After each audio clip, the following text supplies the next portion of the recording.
faz hoje em dia é venda, né? A gente vende ideias, a gente vende, enfim, produtos, né? A gente está aqui vendendo o nosso trabalho, né, tal. E a gente precisa desenvolver isso nas pessoas, né? A necessidade dela entender que não, você precisa se vender, né? Então tudo acaba sendo uma relação de venda, né? Seja de produto, seja de ideias, né? E a atitude de um bom vendedor faz a diferença de um cara de sucesso ou não, né? Então é uma coisa que você teve desde criança, né? Essa visão da venda, né? De ser importante, de ter isso como uma importância para você, né? Eu costumo dizer, inclusive era até nessa parte que eu ia entrar, da parte da minha infância, que logo depois que o alface cresceu e eu comecei a vender, eu vendi tudo no primeiro dia. E no primeiro dia que eu vendi tudo, eu parei numa casa de carne. Eu não tinha essa noção que tudo era venda. Parei numa casa de carne, pedi o cara carne, ele me deu carne, eu paguei, fui para casa, falei com a minha mãe que eu tinha comprado carne, ela falou, cara, você conseguiu alcançar o objetivo. Aí eu fui para a escola no outro dia, felizão, falei, agora eu quero contar para quem falou quem riu de mim. E aí a minha professora, coincidência ou não, no outro dia ela falou, Joãozinho, não lembro o nome das crianças, Joãozinho, você quer ser o quê quando crescer? Ah, eu quero ser dentista, professora. Paulo, e você? Ah, eu quero ser advogado.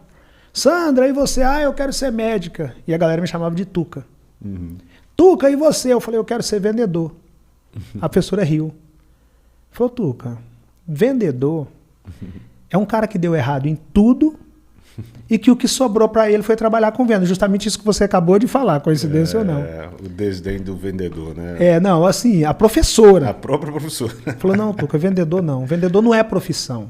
Vendedor é um cara que deu errado e que aí foi trabalhar com venda. Vendedor é um frustrado que foi trabalhar com venda. Aí eu falei com ela, também nem sabia do que eu estava falando, mas eu falei, professora, vendedor é o cara que come carne.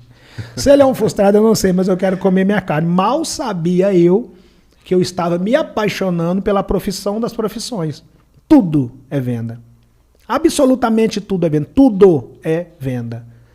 E eu comecei a me apaixonar pela venda porque foi a venda que me possibilitou comer carne. Mas ali eu ainda não estava tão apaixonado. Eu comecei a apaixonar mesmo, foi a partir do momento que eu comecei a vender todo dia, minha horta acabou. Cheguei lá e falei, pô, cadê meu alface? Não entendi, acabou o alface. E quando acabou o alface, eu percebi que eu não poderia deixar meus clientes na mão. Comecei a comprar alface do cara que eu perguntei no primeiro dia para que eu pudesse atender meus clientes. Só que enquanto eu estava atendendo meus clientes, eu vi um cara engraxando sapato, eu vi um outro menino vendendo sacolé, eu comecei a vender sacolé, eu vi um outro vendendo coxa, eu vi um outro cara vendendo panela, eu falei, cara, tudo é venda. Absolutamente tudo é venda. O tempo todo tem alguém procurando alguma coisa para comprar. E aí eu voltei para casa e comecei a olhar. Tinha um pé de abacate, um pé de manga, um pé de mamão. Eu falei, peraí, cara, por que eu não estou vendendo abacate? Por que eu não estou vendendo manga? Por que eu não estou vendendo mamão? Aí eu comecei a ver venda em tudo. Aí eu desenvolvi a seguinte mentalidade. Eu, filho da dificuldade, a dificuldade me apresenta como única alternativa a superação e a superação me apresenta a venda. A venda salva a minha vida. Só que para você sair da dificuldade, você tem que entender que você precisa superar a dificuldade. O primeiro passo é você entender, estou passando por um momento delicado e preciso superá-lo. A partir do momento que essa ficha cai para você, a vida automaticamente lhe apresenta a superação. E quando a vida lhe apresenta a superação te apresenta várias outras coisas. No meu caso, a superação me apresentou a venda e a venda salvou a minha vida. A venda salvou a minha vida. Dali para lá eu falei, cara, é o que eu quero fazer na vida. Aí comecei a vender. Não, e o bacana é porque quando a sua vida de fato mudou, que foi depois desses 40 anos no vídeo da água, né? Toda essa história se refletiu naquele momento. Então assim, não, a vida do Rick mudou por causa daquele vídeo? Não, na verdade a vida do Rick foi se construindo, né? E naquele vídeo refletiu essa trajetória toda, né? Ou seja, não foi aquele momento em si, né? Foi toda uma história que você veio construindo, né? Na verdade... Não existe a sorte, né? Não existe. Ela pode até ser uma pequena parte do processo, porque nós precisamos acreditar que você precisa ter um pouquinho de sorte. Sim. Mas, na verdade, se você não fizer a sua parte, não vai acontecer. Eu vendi na infância em Pitangui. Como eu comecei a vender muito, a cidade ficou pequena para mim, é claro. Eu fui para Belo Horizonte, que era a capital de Minas, que é a capital de Minas, começo a vender.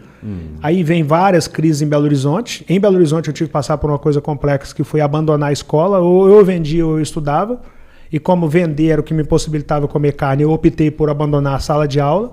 Isso com quantos anos aí que você abandonou? Isso com, sei lá, 13, 14 anos, 17... Entre 13 a 17 anos, foi ali eu abandonei a sala de aula. Sim. Só que aí vem meu líder e fala, peraí, você lembra que eu te falei que o conhecimento transforma qualquer pessoa comum em uma pessoa extraordinária. Eu falei, lembro, pai. Ele falou, pois é, você está abandonando logo o conhecimento, você vai ter que buscar conhecimento complementar. E aí eu comecei a procurar formas de buscar conhecimento fora da sala de aula. Um dia eu me encontro com uma loja chamada Sebo, aqui em Brasília também chama Sebo, loja de livro usado. Sim, sim, também. Eu vejo uma loja Sebo, falei, livro R$1. Eu falei, peraí, livro R$1? Então não é tão impossível assim ler não. Aí vejo um livro na porta lá escrito A Arte da Guerra. Eu olhei, R$1, cara, R$1, não vou perder muita coisa, eu vou comprar esse livro, cara. Quando eu li aquele livro, eu falei, não estou acreditando que tem tudo isso em um livro. Aí comecei a me apaixonar pelo conhecimento, por buscar conhecimento. E nessa época eu vendia na rua. Os caras que vendiam comigo falavam, cara, você pirou, irmão. Leitura, você tá doido, cara. Você vende caqui. Você vende bijuteria no centro do Barreiro, que é uma região de Belo Horizonte.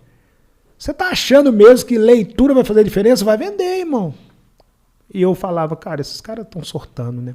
Eu preciso melhorar a mim mesmo o tempo todo. E na venda eu melhorei oratória, eu melhorei dicção, eu melhorei pronúncia, eu melhorei posicionamento, eu melhorei olhar. Eu fui melhorando essas coisas porque eu fui buscando conhecimento. Porque eu lia e praticava, porque não é só ler também, né? Você tem que praticar, é igual tocar. Se você só estudar e não começar a praticar, você não consegue desenvolver as habilidades que só a prática vai te trazer. O conhecimento é a mesma coisa. Não adianta você ler 2, 3 ou 1000 livros. Você tem que começar a praticar aquilo. Eu comecei a praticar.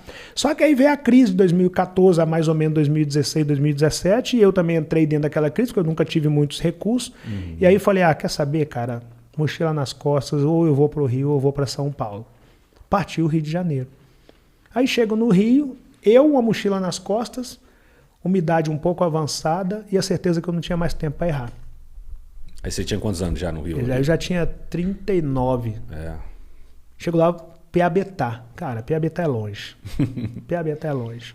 Piabetá é Baixada Fluminense. Magé, Baixada Fluminense, Duque de Caxias, quase já em Petrópolis. 2 horas de Copacabana. Não ia dar para ir para Copacabana. Eu comecei a vender bala no trem. Aí comecei a vender bala no trem, comecei a fazer alguns negócios no trem, comecei a render. Vale lembrar que eu cheguei no Rio sem dinheiro. Eu tive que arrumar um dinheiro emprestado. R$10 foi o suficiente. Dona Roseli me emprestou R$10. Eu comecei a vender bala no trem. Do trem, eu tive a curiosidade de vender água na praia. Aí na praia, eu já venho com habilidade desde 7 anos de idade, habilidade de conhecimento, de dicção, de relacionamento, de postura. Eu comecei a me diferenciar dos demais. No primeiro dia eu só vendi 2 águas, no segundo dia eu voltei, insisti em vender água, aí comecei a vender muita água, comecei a vender. Quando eu vi, eu já estava destacado na praia, até o dia 28 de março de 2018, quando eu tô lá vendendo, tranquilão. E um senhor me pede uma água, eu chego para atender o senhor, ele está acompanhado de um outro rapaz. Aí eu estou atendendo o senhor e o rapaz está conversando com a terceira pessoa e falando que o Brasil está em crise, eu estou indo embora, isso aqui já deu, esse lugar atolado, isso aqui é o fim, misericórdia nisso aqui. Essa ideia do brasileiro que esse lugar aqui é improdutivo. Eu estou vendendo água pro cara e estou escutando o cara falar, gatilho da observação. Aí quando eu termino o atendimento, eu viro e falo, meu parceiro, desculpa estar te incomodando, mas o Brasil não está nessa crise toda que você está falando não. Para que eu fui falar isso com esse cara? Esse cara se levanta, olha para mim, eu com a caixa de isopor na mão. Eu já não sou muito bonito, né? Mas na época eu era vendedor de praia, pouquíssimos recursos, não tinha dinheiro para se tratar. Infelizmente, é a realidade da maioria. Sim. E para quem já é desprovido de beleza, complicou ainda mais, né? O cara vira para mim e falou, olha para você, irmão, isso é o retrato da crise, cara. Como assim o Brasil não está em crise? Você está no do subemprego e vem me falar que o Brasil não está em crise? E ele falando, eu rodei o mundo todo. Eu estou indo embora desse Brasil por causa de ignorantes como você, porque aqui no Brasil até um reles vendedor de areia pensa que pode falar de crise. Eu estou só ouvindo ele falar. Quando ele terminou de falar, eu agradeci o senhor que estava do lado dele. Eu falei, meu parceiro, obrigado. Se precisar de outra água, eu estou aqui. Com relação ao senhor, respeito a sua posição, o que me cabe respeitar. Opinião não se discute. Se precisar de uma água, eu estou aqui também. Eu rejeitei ofender quem me ofendeu. Porque eu costumo dizer que o agressor, o ofensor, ele só consegue ficar de pé no ringue dele. Se você responde uma ofensa com outra ofensa, você se torna ofensor, se você está ofendendo. Se você responde agressão com agressão, você está agredindo. Se você responde humilhação com humilhação, você está humilhando. Ele só consegue ficar de pé no ringue dele. Quando você rejeita responder da mesma maneira, é como você dar um soco da boca do estômago do cara, porque ele perdeu a luta sem que você tivesse que subir no ringue dele. Quando eu falei com ele, obrigado, se precisar de uma água, só me dá um toque, quanto a opinião está respeitada, e virei, Aí o cara foi pra revolta da revolta, porque eu não subi no ringue dele. Ele vira pro cara que eu comprei água e fala, esse neguinho que vende água em Copacabana pensa que pode falar de crise. Aí eu ouvi aquilo. Só que o meu controle emocional, eu aprendi lá na ideia de que o alface nascia de um dia para o outro e eu precisava ter controle emocional para esperar o alface. Então, o controle emocional é algo muito importante. Aí eu falei, cara, eu não vou nem olhar para trás. Só que de Copacabana, onde aquilo aconteceu, eu estava de frente para o Cristo Redentor. Olhei e falei, ó, Deus, perdoa que ele não sabe o que diz. E como se Deus tivesse me falado, siga a luta, meu filho, que eu vou cuidando das feridas daqui.